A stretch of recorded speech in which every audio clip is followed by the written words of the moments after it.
where they're going to budge and what they're going to do on a very regular basis. I mean, and I know also your mum was a nurse, so this is sort of personal for you. How do you think the government's handling it? You're right. I mean, my mum registered as a nurse 60 years ago and has been a nurse on hospital wards, has been a community nurse, has been a health visitor. She was community editor of Nursing Times magazine, so she was even in nursing journalism, and she still volunteers as a chaplain at the Evelina Children's Hospital, just around the corner from Lambeth Palace. So she sees what nurses are going through every week when she volunteers, but we see what nurses are going through every day.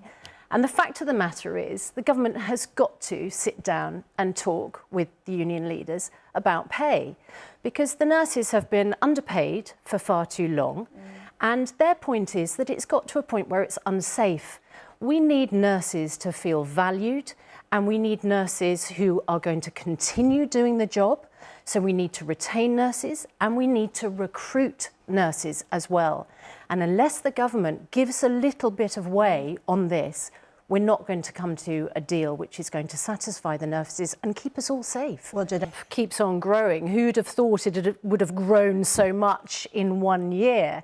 I was at Downing Street back in May interviewing Boris Johnson in the wake of Partygate, you know, in the early stages of the war in Ukraine and the cost of living crisis. My first question to him, are you honest, Prime Minister? I mean, within a couple of weeks, he was an ex-Prime Minister. He hoped to come back.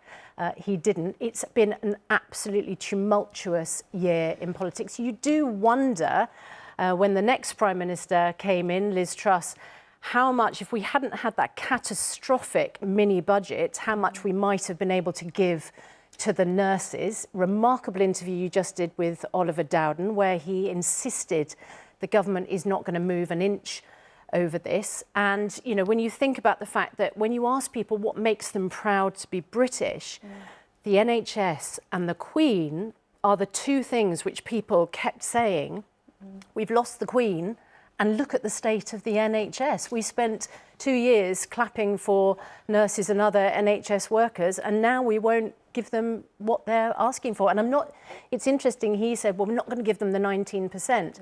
I saw Pat Cullen on your programme last week, College of Nurses, from the union, suggesting there was room for manoeuvre. Well, she made it quite clear that she wouldn't dig in if they... I think at the heart of it is this terrible rift between brothers, between a son and his father.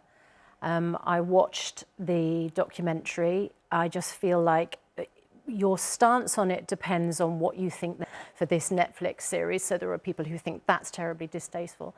I think their motivation is that they felt like they just had too much scrutiny, publicity, intrusion, invasion of privacy. I know people cough and splutter and say, well, they're hardly being private now. Yeah. I feel like their motivation is they felt like they were hard done by. They felt like she suffered.